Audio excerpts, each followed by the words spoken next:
Hi, everybody. My name is Melissa Chipman. I'm a professor at Syracuse University, and this is my collaborator in the photo here, Mark Lara at the University of Illinois.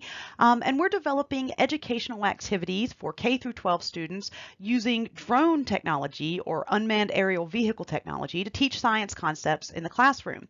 The upper right is a little schematic of how we think about our research associated with our project, thinking about landscape changes like wildfire and permafrost degradation and how those impact biogeochemistry and how they're impacted by climate warming and climate change, and using things like a combination of remote sensing data and fieldwork in order to understand those changes and their impacts on vegetation.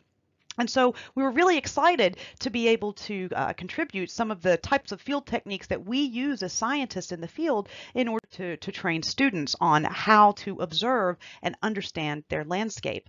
And so using things like drones in the classroom is a really powerful way to deliver both skill-based and STEM-based material to students. So in this project, for the high schools that we're working with, we're providing them with a drone and some training associated with that.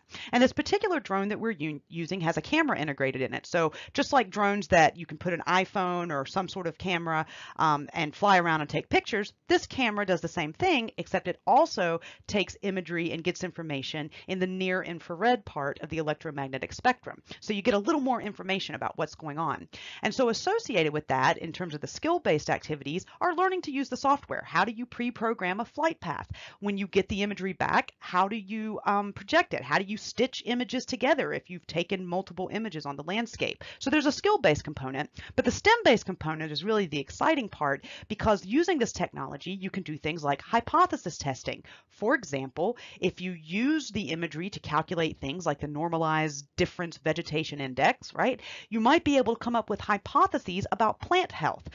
Do they look different, or do they have different spectral signatures during green up versus when they lose their leaves? Or you might take your students on field trips and look at things like stressed vegetation versus greener vegetation. How does it look across the electromagnetic spectrum? So having this imagery can teach a lot of different scientific concepts.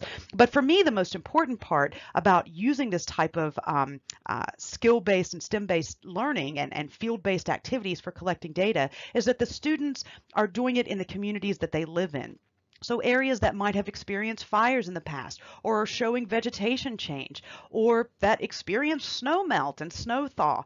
Does that happen differently in areas that are degrading from permafrost degradation versus areas that aren't? And so by empowering students to use this technology to learn science, they're doing that in the communities that they care about. And so there's also a component of storytelling associated with it. So when you scale up to things like Landsat data and giant remote sensing data from space, you get a sense of where that data is coming from, but you do it in your own homes. So anyway, here's my email. Thank you so much for listening to this.